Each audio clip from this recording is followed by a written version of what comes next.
He suspected his maid was stealing from him. For 3 weeks, he watched her slip out at night, carrying bags she never brought in.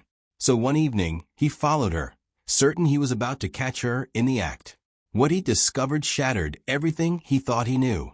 Carver Ellis was 36 years old and owned half of Chicago. He noticed everything, every number, every margin, every risk, except the woman who had quietly held his world together. Her name was Vivian Mae Holloway. She had been with his family since he was 2 years old. When his mother got sick, Vivian sat beside his bed until he stopped crying. When his father went cold with grief, Vivian kept the house warm, kept the lights on, kept the boy inside from breaking.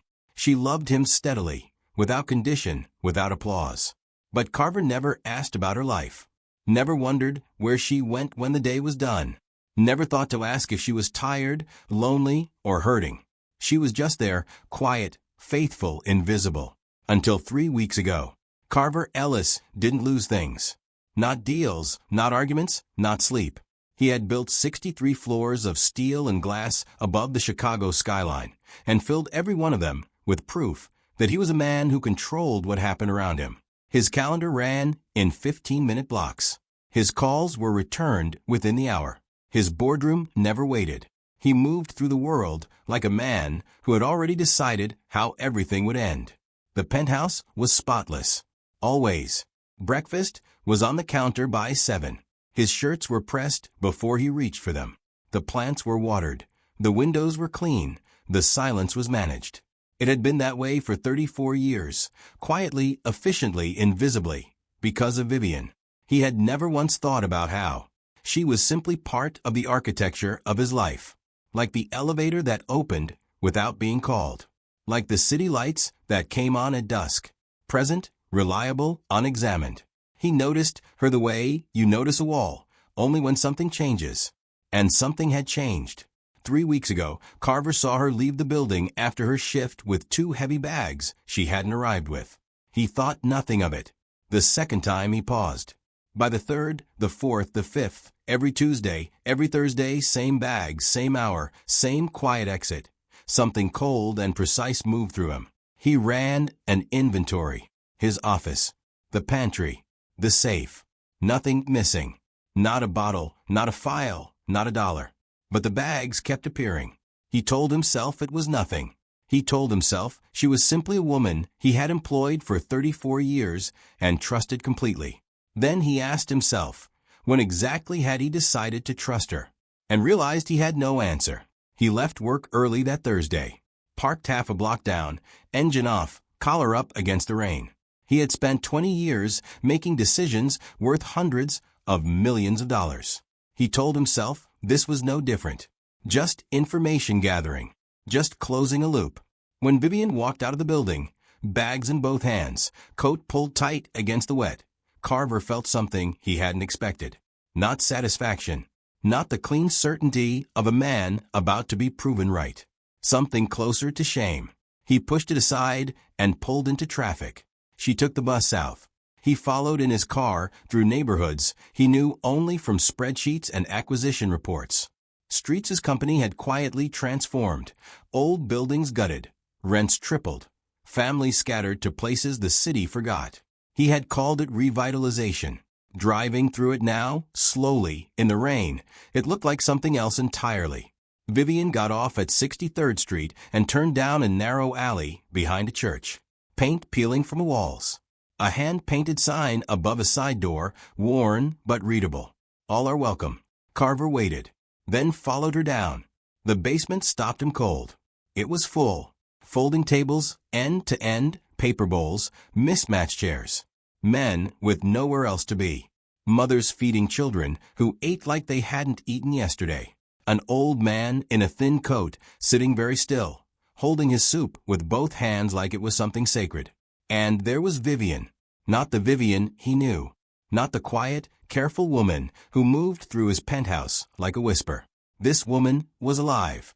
Hair down, old sweater, standing at the stove with a wooden spoon in her hand. Laughing, calling out names, leaning down to hear a child's voice. In 34 years, he had never once seen her smile like that. He waited 2 hours in his car. When Vivian finally came out, the bags were empty, her steps slower than when she'd gone in. She didn't see him until he rolled down the window. She stopped, looked at him with an expression he couldn't read. Not surprise, not guilt. Something quieter than both. Something that had already made its peace. He said one word, "Get in." She did. They drove in silence, through streets still wet from the rain. Carver kept his eyes on the road. He didn't know how to begin, so he didn't. He just drove south until Vivian pointed at a small house on a corner, and he pulled up to the curb. Then his voice came out before he could stop it. "How long?" Vivian looked out the passenger window for a long moment. 17 years, she said quietly. "Since my daughter died." He turned to look at her. Her daughter's name was Naomi. She was 28 when she died. Diabetes, the kind that catches up slowly, then all at once. The kind that medication manages. The kind that kills when you can't afford the medication. Carver had sent flowers to that funeral. A card with his assistant's handwriting. He had not asked a single question. He walked her to the door because something would not let him drive away. Inside, in the narrow hallway, a single frame hung on the wall. He almost missed it. A military medal behind glass. The ribbon faded, but the star unmistakable. A bronze star. Beneath it, a small type card. Sergeant Vivian Mae Holloway. Desert Storm. Cited for saving 17 lives under direct enemy fire. Carver stood in that hallway and could not move. The woman who made his tea every morning had run toward gunfire to pull dying soldiers from the ground. And he had never asked her a single thing about her life. He didn't go home that night. He sat in his car outside Vivian's house until the sky began to lighten, watching the single window where a lamp burned low, and thought about a woman he had known for 34 years and apparently never met. Back at the penthouse, he stood at the floor-to-ceiling windows and looked out at his skyline. Every tower he could see had his fingerprints on it. He had built this city's edge and called it legacy. Standing there now, in the gray early morning, it looked different. Cold. Like monuments to a version of himself he was no longer sure he respected. He opened his laptop and typed her name. Vivian Mae Holloway. Desert Storm. Bronze Star. The search returned almost nothing. A line in a military commendation document. A list of medal recipients from 1991. Her name fourth from the top. No article. No profile. No recognition. The world had recorded her courage in a footnote and moved on. He closed the laptop and drove back to 63rd Street. In daylight, the church looked even more forgotten. He found the basement unlocked, empty except for one man stacking chairs against the wall, young, broad-shouldered, wearing a jacket with a unit patch on the sleeve. He looked up when Carver entered. Something in his eyes said he already knew exactly who was standing in that doorway. His name was Darius. 3 years ago he had been sleeping behind this building, back from Afghanistan, no job, no address, no ground under him. Vivian had found him one night and sat with him in the dark without asking a single question. She had gotten him into a program, checked on him every week since. He looked at Carver with the steady eyes of a man who had nothing left to lose by telling the truth. "She gives everything to people like us," Darius said. "And the people she actually works for, the ones with the power to really help her, don't even see her." He didn't say it with anger. That was the part that hit hardest. He said it like it was simply devastatingly true. He cleared his Thursday calendar without explanation. His assistant stood in the office doorway holding a tablet full of rescheduled meetings and said nothing, because something in his face made questions feel unwelcome.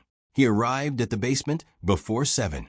Vivian was already there, setting out bowls, moving between the tables with the quiet efficiency he recognized from his own kitchen. Except here it meant something different. Here it was chosen. Here it was love with nowhere else to go. She looked up when he came down the stairs. A long pause. Neither of them reached for words. "I want to help," he said. "If that's all right." She studied him the way someone studies weather, trying to decide if it's going to hold. Then she handed him a stack of bowls and pointed at the stove. He served. Awkwardly at first, unsure where to look, unsure what to say. But the people came, and he kept filling bowls, and somewhere in the middle of it the awkwardness fell away, and there was just the work, simple, quiet, human. He watched Vivian move through the room. She knew every name, remembered who took 2 sugars in their coffee, whose knee had been bad, whose granddaughter had just started walking.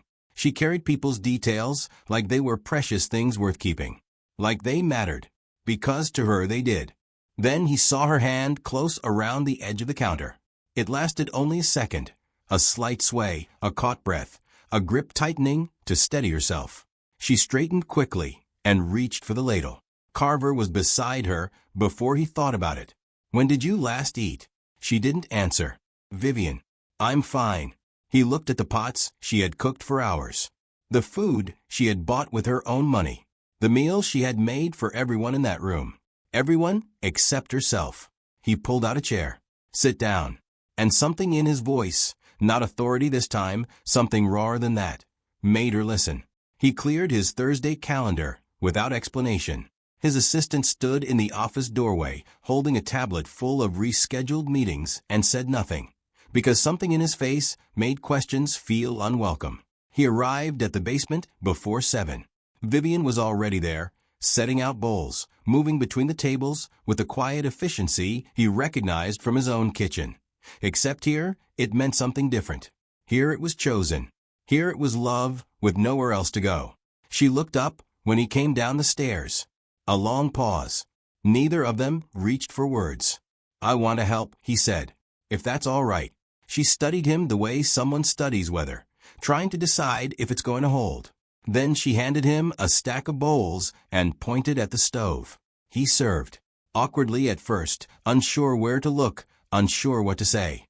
But the people came, and he kept filling bowls, and somewhere in the middle of it the awkwardness fell away, and there was just the work, simple, quiet, human. He watched Vivian move through the room. She knew every name, remembered who took 2 sugars in their coffee, whose knee had been bad, whose granddaughter had just started walking. She carried people's details like they were precious things worth keeping, like they mattered, because to her they did.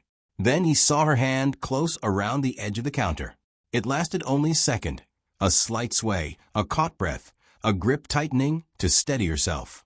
She straightened quickly and reached for the ladle. Carver was beside her before he thought about it. "When did you last eat?" She didn't answer. "Vivian, I'm fine." He looked at the pots she had cooked for hours. The food she had bought with her own money. The meal she had made for everyone in that room. Everyone except herself. He pulled out a chair. "Sit down."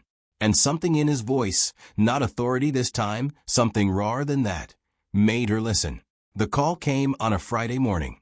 Dr. Whitfield's voice was calm and clinical in the way doctors learn to be when the news is bad enough to require steadiness. Vivian had collapsed during her appointment. She was stable. She was admitted. He should come. Carver was out the door before the sentence finished. He found her in a private room on the 4th floor, an 4 in her arm, monitors marking time beside her bed. She looked smaller than he had ever seen her. He sat down in the chair beside her and could not speak. Dr. Whitfield came in 20 minutes later and laid it out without softening it. Advanced diabetes, early kidney damage, dangerously high blood pressure, severe anemia, every condition treatable, every condition unmanaged for years, because the insurance Carver provided had covered almost nothing, and the gap between what she needed and what she could afford had been filled, month after month, with the money she was supposed to spend on herself. She had chosen the soup kitchen over her own medication. She had chosen other people's lives over her own body. Carver drove home in silence and did something he had never done with the files his company generated. He read them, really read them, not the projections, not the margins, the names. 43 buildings, 10 years, 2,011 families displaced. Solomon Briggs, 73 years old, 40 years in the same apartment. Buyout offer, $12,000. Current status, no permanent address. Arthur Simmons, 62, janitor. Relocated 2 hours from the school where his grandchildren studied. The job he had held for 19 years. The life he had quietly and carefully built. Both gone in 60 days. Gloria Reyes, 3 children, 2 jobs. Now 4 hours on buses every single day just to hold what little remained. Carver put his head down on the desk and wept. Not for what he had lost, for what he had taken, cleanly, legally, without ever learning a single name. He walked into the boardroom without notes, without slides, without the careful architecture of persuasion he normally brought to a room. He just stood at the head of the table and told the truth. He had spent the previous night reading displacement records. 2,000 families, 43 buildings, a decade of decisions he had signed off on without once asking who lived there before the renovations began. He had called it development. He was no longer sure that word meant what he had been using it to mean. The room went very still. He laid out what he wanted: mixed income housing, community ownership models, profit sharing with long-term residents, local hiring, real relocation support, not 60 days and a check that ran out in 6 months. A complete restructuring of how Ellis Development built, and for whom. The objections came fast. Margins, investors, timelines. The word unsustainable was used 4 times by 3 different people. 2 board members gathered their things and left without looking at him. 5 stayed. It was enough. That evening, he drove to the community center. Darius met him at the door and didn't ask questions. Inside, Solomon Briggs sat alone at a corner table, finishing his soup, his cane hooked over the chair beside him. Carver crossed the room and sat down across from him.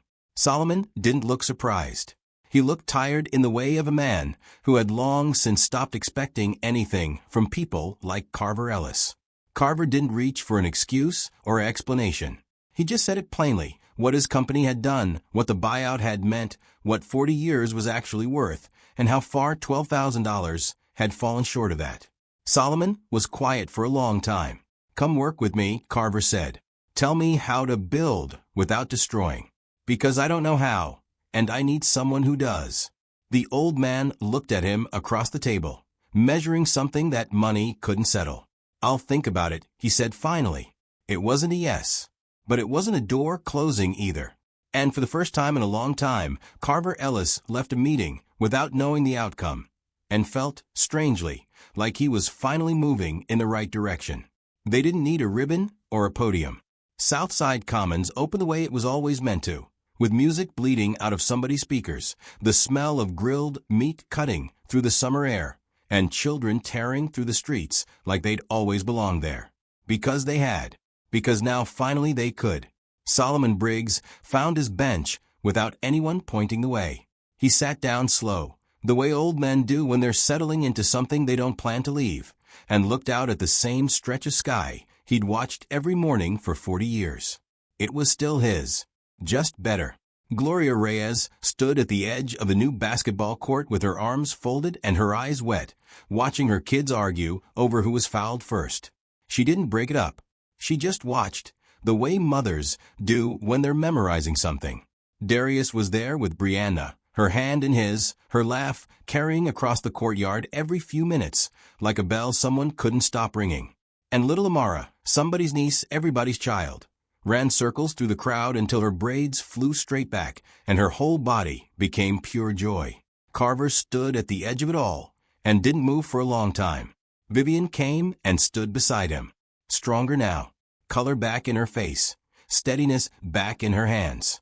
She looked at what they'd built, what all of them had built. And then she looked at him. "You did it," she said. "We did it," he answered. She smiled and leaned into his shoulder, and for a moment the whole block seemed to breathe at once. "Welcome home, Carver." He looked around, at the people, the light, the life filling every corner of this place, and felt something settle in his chest that had never settled before. For the first time in his life, Carver Ellis was exactly where he was supposed to be.